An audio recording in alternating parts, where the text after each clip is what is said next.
This hearing of the Senate Judiciary Committee will come to order. Today, the committee has the annual hearing on oversight of the Federal Bureau of Prisons. Director Peters, you've now led the Bureau for a little over a year. We've seen some significant changes.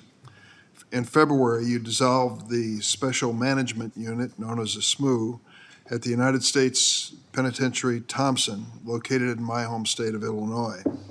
When you abolished the SMU, you recognized that the program failed to meet the high standards that we should expect in our federal prisons.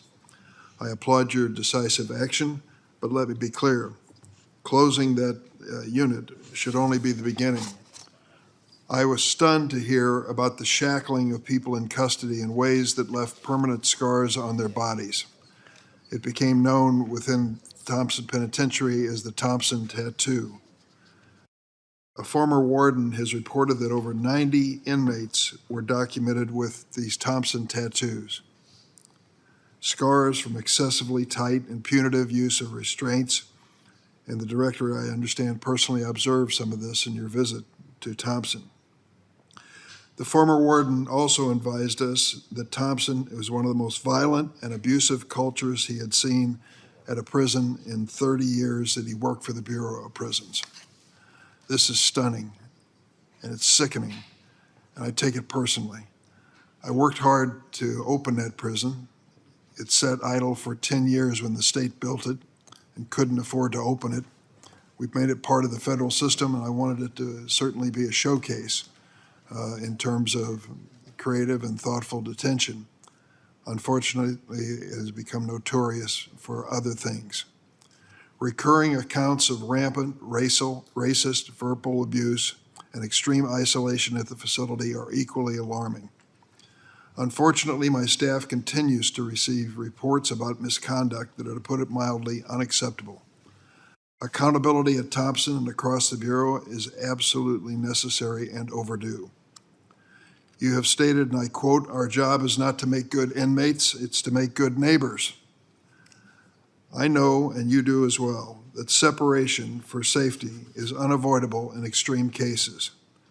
But we both know that locking someone in a cell for more than 22 hours per day will not make them a good neighbor.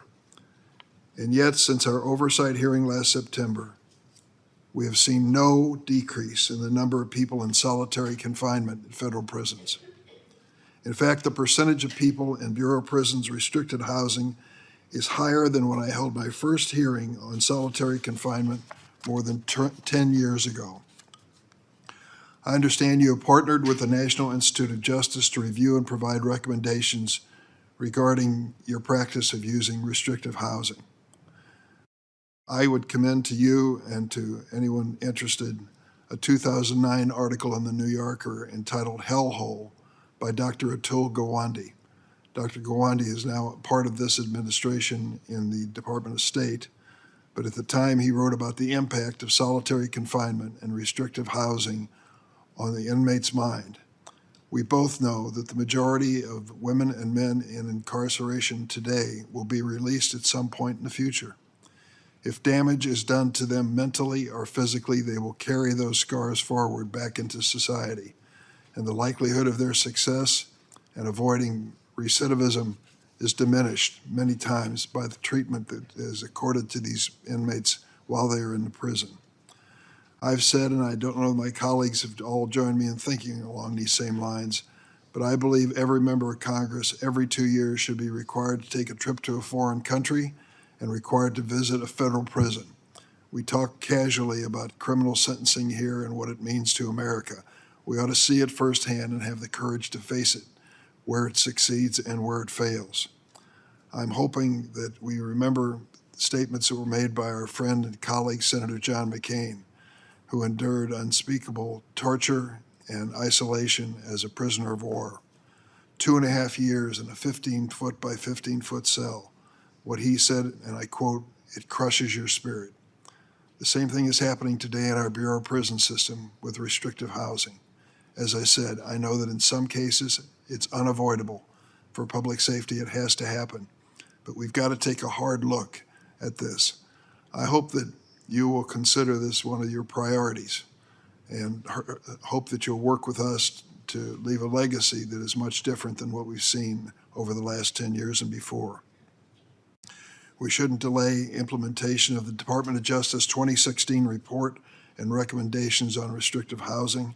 This issue has been studied long enough. It's time for action.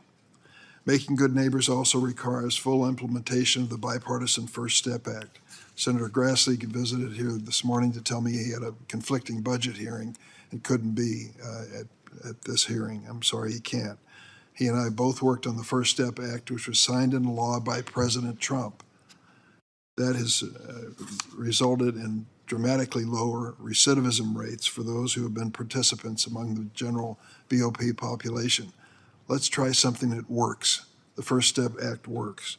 Programming to prepare people to successfully return to their communities is critical to First Step Act's goal of rehabilitation.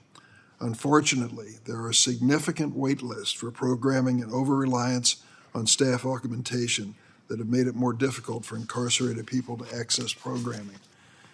If they're going to be incarcerated, and we know that giving them something positive to do and to improve themselves has a measurable impact on the positive side, we have got to invest more. I need your thoughts on how we do that. My staff will be visiting BOP facilities this fall to see it in action.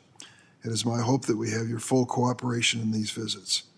The Bureau's 140,000 employees have a great responsibility of safely caring for adults in custody, but they cannot perform their jobs if they're overworked and undertrained. More than 2 years ago, Bureau of Prisons awarded a contract to an independent consultant to assist the Bureau in making informed staffing decisions. I want to hear about the results of that review and your plans to address chronic understaffing. With your leadership, the Bureau of Prisons is moving toward a new course. You have shown you are adaptable to change and confronted some of the BOP's most pervasive and persistent issues. You've recognized there's much more to be done. Our federal prison system must fulfill its fundamental purpose, provide safe, humane conditions of confinement, and ensure the successful return of incarcerated individuals to their community. I now turn to Ranking Member Graham for his opening remarks.